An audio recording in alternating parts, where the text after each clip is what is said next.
Hello again, ladies and gentlemen. This is Sly Guy Gaming with a Magic the Gathering deck tech for the Ixalan season of Standard. Today I'm going to be bringing you a black-green mid-range deck. I threw this together last night after I got home from pre-release. So it's untested, I haven't played with it at all. It's just a deck that I figured would be interesting, and it plays around with a few of the new cards in the set that I pulled at the pre-releases that I'm anxious to play with. So without further ado, we'll get started. Starting off with the lands, I'm running one Field of Ruin. I consider running two, but I'm running like double black spells in turn 2 and double green and double black spells. So I figured I should limit the amount of colorless lands that I put in the deck. So we're trying one. I might run it up to 2, but Field of Ruin is tap for colorless, or tap 2 and tap it, sacrifice it, and destroy target non-basic land an opponent controls. Then each player searches his or her library for a basic land card and puts it onto the battlefield, then shuffles his or her library. This is basically for anyone who's running any of the new flip lands, like the treasure map land or the Idlemock land. So it's just for getting rid of, well, especially Idlemock, but it's just land destruction for any utility lands that your opponent might have. Next up, we have 5 swamps, 4 forests, 4 foul orchards, and for any of you wondering, yes, foul orchard will remain standard legal because it appeared in the Liliana Amonkhet Planeswalker deck. So foul orchard will remain standard legal. So we have a full play set of foul orchard, a full play set of Aether Hub, 2 Evolving Wilds, and 4 Blooming Marsh. And I do have a proxy Blooming Marsh in here because I loaned a couple of my Blooming Marshes to a friend of mine about a month ago, and I'm getting them back on Friday. But yeah, just so you know, I have a a proxy in this deck for the purposes of this deck tech. So that's it for the lands. Total of 24 lands. Moving on to the spells in the deck, we have, at the 1 slot, we have 3 Attune with Aether, 4 Fatal Push, 4 Walking Ballista, 2 Walk the Plank, 2 Servants of the Conduit, 2 Channeler Initiate, 2 Rishkars. Rishkar synergizes well not only with the Channeler Initiate, but also with the Walking Ballista. It turns your Ballista into a mana dork if you want it. 2 Rhonas the Indomitable. Good for making profitable blocks, good for blocking Hazaret. Just a good aggro creature altogether. He can buff your other creatures. 1 Ammit Eternal. Great way to activate your Rhonas. Also, the Afflict is handy, and also if it has -1/-1 counters on it, when you have a Rishkar out, he becomes a mana dork himself. Because Rishkar triggers on any counters, not just he doesn't just trigger on +1/+1 counters. It says each creature you control with a counter on it. So that includes -1/-1 counters. So he synergizes well with Ammit Eternal. Next up, one of the new cards from the new set, Deathgorge Scavenger. It's a 3/2 for 2 colorless and a green. Whenever Deathgorge Scavenger enters the battlefield or attacks, you may exile a target card from a graveyard. If a creature card is exiled this way, you gain 2 life. If a non-creature card is exiled this way, Deathgorger Scavenger gets +1/+1 until end of turn. So when he enters, you can activate his ability right upon entry and when he attacks.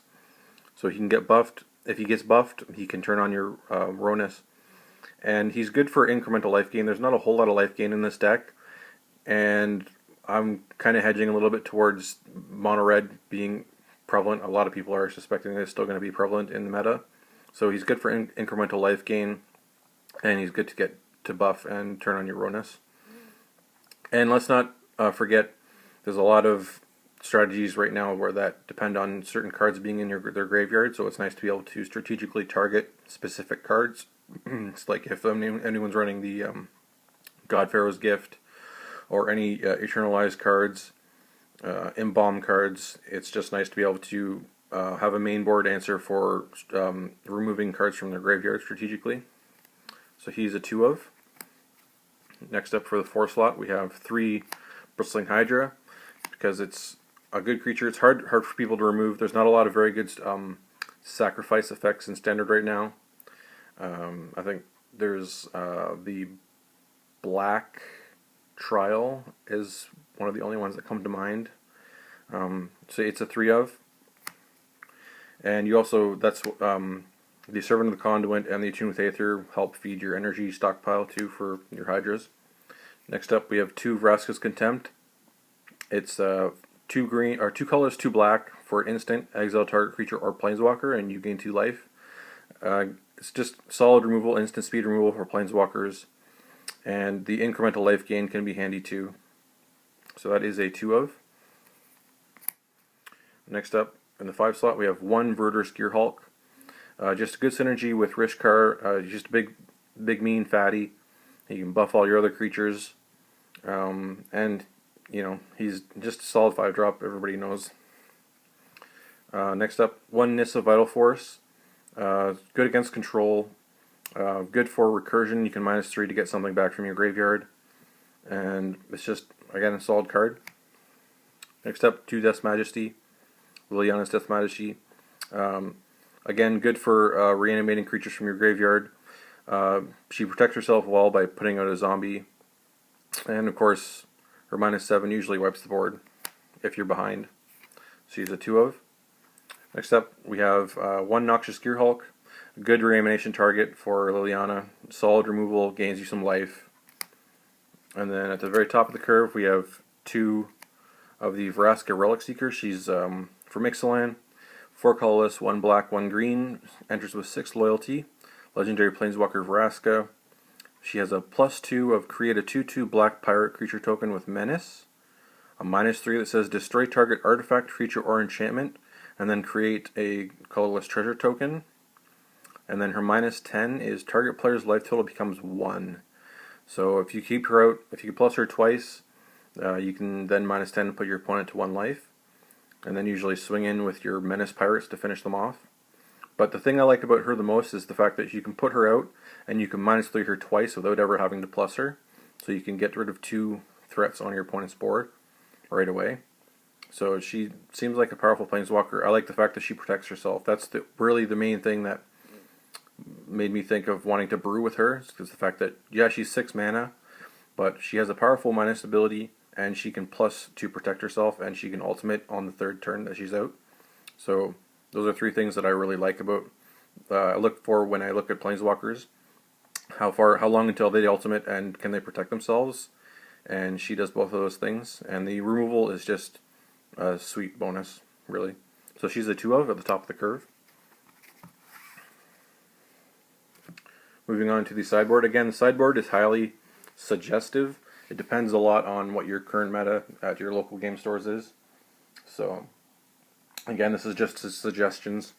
Duress, just solid hand disruption, running 3 of. 2 Lost Legacy for more disruption. Lost Legacy, the main reason why I keep this in here is because I face blue-white Second Sun, and it's nice to be able to get rid of their suns as soon as possible and make sure we get all of them.